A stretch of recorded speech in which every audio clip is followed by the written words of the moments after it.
سردار نعمان سگار بجھا کر بستر پر لیٹا تو اسے نرمین کے علاوہ بھی کسی اور بات کا خیال آیا۔ آج شام اس کی اپنے باپ سردار سلطان سے بات ہوئی تھی۔ اس نے برا سا منہ بنایا، پھر اس نے سوچا کہ اس کا باپ واقعی سٹھیا گیا تھا۔ بھلا گاؤں کی ایک عورت جو کہیں بھاگ گئی تھی، اس کے معاملے کو اتنا سنجیدہ لینے کی کیا ضرورت تھی؟ لیکن سردار سلطان کی بات کو ٹالنا اتنا آسان بھی نہیں ہو سکتا۔ وہ بھلا کیسے پتہ لگا سکتا تھا اس کا؟ پھر اسے تانے کا خیال آیا۔ چند روز پہلے تانے نے اسے بتایا تھا کہ اس نے لالا کو دیکھا تھا اور روکنے کی کوشش بھی کی تھی۔ اسے یاد آیا وہ اس دن ایک ٹھیکیدار کی بیوی کے ساتھ کھانا کھانے ایک ریسٹورنٹ میں گیا تھا۔ کیا نام تھا اس عورت کا جس کے بدن سے کچی گوبھی کی بو آتی تھی؟ اسے کوشش کے باوجود اس عورت کا نام یاد نہ آ سکا۔ اس دن غالباً چھٹی تھی، اس لیے ریسٹورنٹ خالی پڑا تھا۔ وہ نشے کی وجہ سے ذہن پر زور دینے میں دقت محسوس کر رہا تھا۔ پھر اسے یاد آ گیا، جب وہ اس عورت کے ساتھ ریسٹورنٹ میں داخل ہوا تھا تو وہاں ایک گورا جوڑا بیٹھا تھا۔ کونے کی میز پر ایک مرد اور عورت تھی اور بس۔ پھر اس کی لا علمی میں وہ دونوں اٹھ کر چلے گئے تھے۔ تبھی تانے نے اسے بتایا تھا کہ اس نے لالا کو کسی مرد کے ساتھ دیکھا تھا۔ یہ سوچتے سوچتے اسے نیند آ گئی۔ اگلے دن سردار نعمان نے ریسٹورنٹ کے سامنے اپنی جیپ روکی۔ آج چھٹی کا دن نہیں تھا، ریسٹورنٹ بھرا ہوا تھا، لیکن وہ ہال میں نہیں گیا۔ وہ اوپری منزل کی سیڑھیاں چڑھتا چلا گیا۔ اسے پتا تھا کہ ریسٹورنٹ کا انتظامی دفتر کہاں تھا۔ وہ اکثر یہاں آتا تھا اور اسے سبھی پہچانتے تھے۔ مینیجر جو کسی کو فون کر رہا تھا، بات ادھوری چھوڑ کر کھڑا ہو گیا۔ وہ سمجھا کہ سردار نعمان کوئی شکایت کرنے آیا تھا۔ پھر وہ مسکراہٹ کے ساتھ بولا، اوہ سردار صاحب، زہے نصیب۔ سردار نعمان مسکراتا ہوا بیٹھا تو مینیجر کی جان میں جان آئی۔ سردار نعمان نے وقت ضائع نہیں کیا۔ غالباً پچھلی اتوار میں یہاں ایک مہمان کے ساتھ آیا تھا، اس نے مینیجر کی آنکھوں میں دیکھ کر کہا۔ اس وقت تمہارے ہال میں 3 میزیں مصروف تھیں، ایک پر کوئی فارنرز بیٹھے تھے، ایک پر میں۔ تم مجھے بتا سکتے ہو کہ تیسری میز پر کون تھا؟ مینیجر کے لیے یہ ایک مشکل سوال تھا۔ اس نے اپنی پیشانی پر یوں بل ڈالے جیسے کچھ سوچنے کی کوشش کر رہا ہو، حالانکہ وہ دل ہی دل میں سردار نعمان پر ہنس رہا تھا۔ یہ بھلا کیسے ممکن تھا؟ وہ جھجک کر بولا، بڑا مشکل ہے بتانا سر، لیکن سردار نعمان کی مسکراہٹ غائب ہو گئی تو مینیجر نے بھی جملہ ادھورا چھوڑ دیا۔ دیکھو، تم ذرا سنجیدگی سے کوشش کرو تو شاید بتا سکو۔ مینیجر سردار نعمان کے نام اور شہرت سے واقف تھا۔ اس بار اس نے سنجیدگی سے کوشش کی اور اس بات میں سر ہلاتے ہوئے فون پر کسی سے کہا، جمیل کو بھیجو۔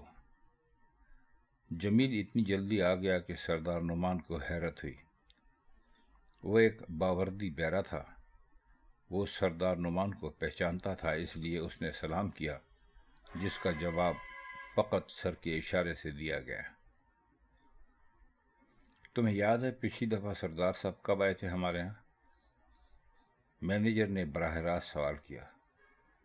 جمیل مسکرایا، ہاں جی، لاسٹ سنڈے کو، ایک میڈم بھی ساتھ تھیں۔ سردار نعمان مسکرایا۔ مینیجر نے سردار نعمان کا اس سے کیا ہوا سوال جمیل کے سامنے دہرایا۔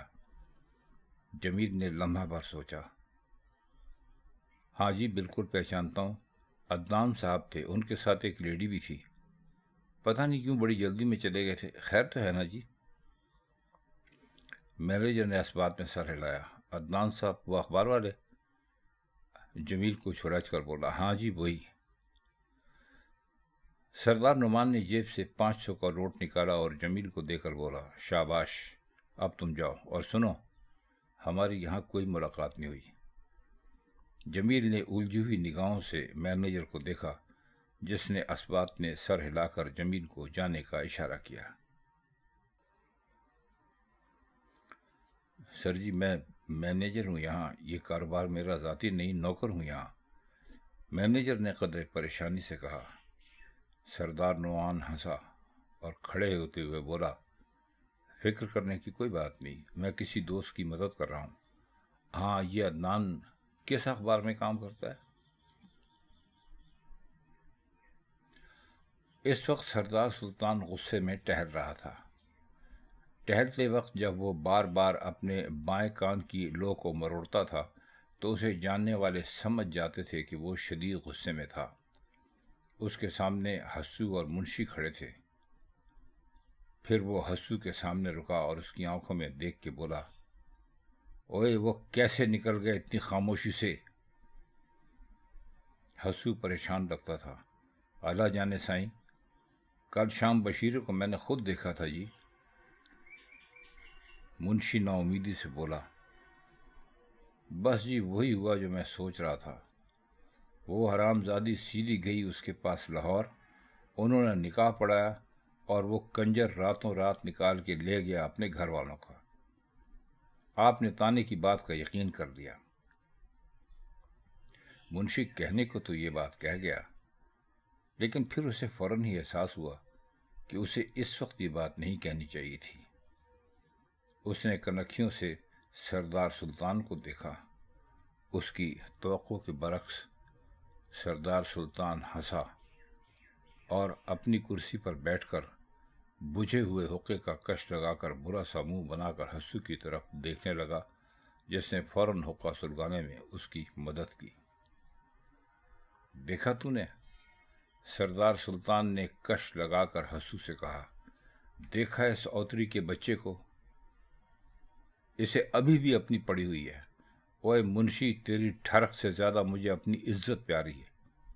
اب بھول جا اس گشتی کو اور سن، اب میں اگر اسے ڈھونڈ رہا ہوں تو تیری رنگ بازی کے لیے نہیں، اپنی عزت کے لیے۔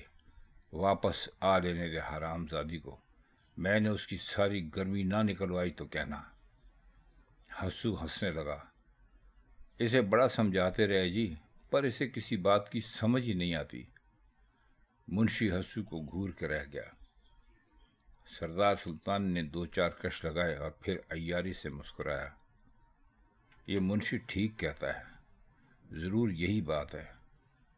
اوے حسو، بڑا ہاتھ نہیں ہو گیا ہمارے ساتھ؟ حسو کو یہی جواب سوجا کہ ہاں جی، یہ تو پھر ہے۔ سردار سلطان جانتا تھا کہ لالا نورے کے پاس نہیں بلکہ کسی شہری بابو کے پاس رہ رہی تھی، لیکن وہ اس قصے کو خوب نمک مرچ لگا کر منشی کے سامنے اس لیے بیان کر رہا تھا کہ کسی طرح منشی کے دل سے لالا کا خیال نکل جائے۔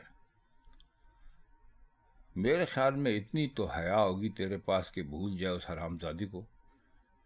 تانا غلط نہیں کہتا تھا، وہ تھی کسی اور مرد کے ساتھ۔ وہ ایسی عورتوں کا حساب حمام کی لنگی جیسا ہوتا ہے اوترے، کبھی کسی کے پنڈے پر تو کبھی کسی کے پنڈے پر، کیوں حسو؟ تب منشی نے سوچا، ٹھیک ہی کہتا ہے سردار سلطان، اب مل بھی گئی تو وہ حرامزادی میرے کس کام کی؟ وہ مسکرایا۔ ٹھیک ہے جی، مجھ سے واقعی بڑی غلطی ہو گئی تھی۔ سردار سلطان نے مسکرا کے منشی کو دیکھا اور اطمینان کی ایک طویل سانس لی۔ بس وہ یہی چاہتا تھا۔ اب اس نے منشی کے سامنے فوراً دوسری تجویز رکھ دی، لیکن اس سے پہلے زمین ہموار کرنے کو ایک چھوٹا سا لیکچر دینا ضروری سمجھا۔ دیکھ منشی، تو بیوہ بندہ ہے، ادھر سب تیرا خیال کرتے ہیں، تیرے ہمدرد ہیں۔ بڑی عمر کے بندے ویسے بھی جلدی تھک جاتے ہیں۔ جوان عورت کو جیتنے کے لیے لمبا پینڈا مارنا پڑتا ہے۔ بندہ خود رہ جائے تو بڑا بڑا کنجر اس عورت کی مدد کرنے پر تیار بیٹھا ہوتا ہے۔ تو اس عمر میں کہاں اس گشتی کی چٹیا پر ہاتھ رکھ کے سویا کرتا ہے نا؟ اچھا کیے تو نے جو اسے اپنے دل سے دفع کر دیا۔ دیکھ منشی، تو بیوہ بندہ ہے، ادھر سب تیرا خیال کرتے ہیں، تیرے ہمدرد ہیں۔ بڑی عمر کے بندے ویسے بھی جلدی تھک جاتے ہیں، جوان عورت کو جیتنے کے لیے لمبا پینڈا مارنا پڑتا ہے۔ بندہ خود رہ جائے تو بڑا بڑا کنجر اس عورت کی مدد کرنے پر تیار بیٹھا ہوتا ہے۔ تو اس عمر میں کہاں اس گشتی کی چٹیا پر ہاتھ رکھ کر سویا کرتا ہے نا؟ اچھا کیا جو تو نے اسے اپنے دل سے دفع کر دیا۔ تو نے دیکھا نہیں کبھی روٹی پکاتے ہی سیانی عورتیں فوراً تندور کیوں ٹھنڈا کر دیتی ہیں؟ خالی خولی سینک تندور کی دیواروں پر دراڑیں ڈال دیتا ہے، اس لیے۔ اور تڑکے ہوئے تندور میں روٹی لگانا ہر کسی کے بس کی بات نہیں۔ صادق کی بیوہ سے 2 بول پڑھا لے، مرضی کا تندور مرضی کی روٹی، کیا کہتا ہے؟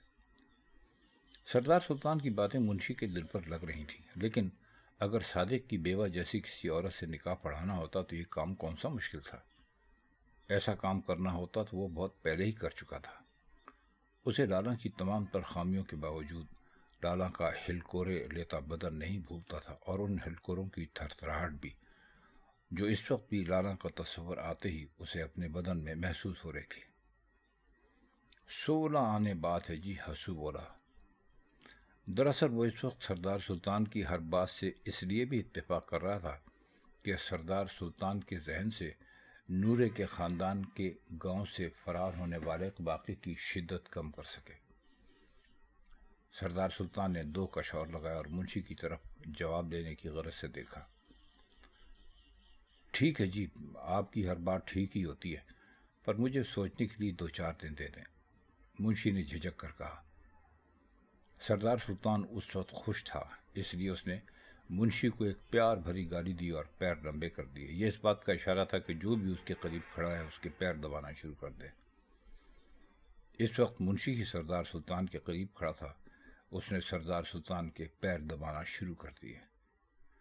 سردار سلطان نے آنکھیں بند کر دیں، وہ کسی گہری سوچ میں تھا۔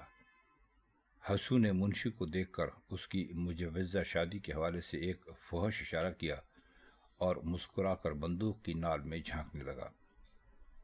منشی نے ہونٹوں ہی ہونٹوں میں حسو کو ایک فحش جوابی گالی دی اور پوری تندہی سے سردار سلطان کے پیر دبانے لگا۔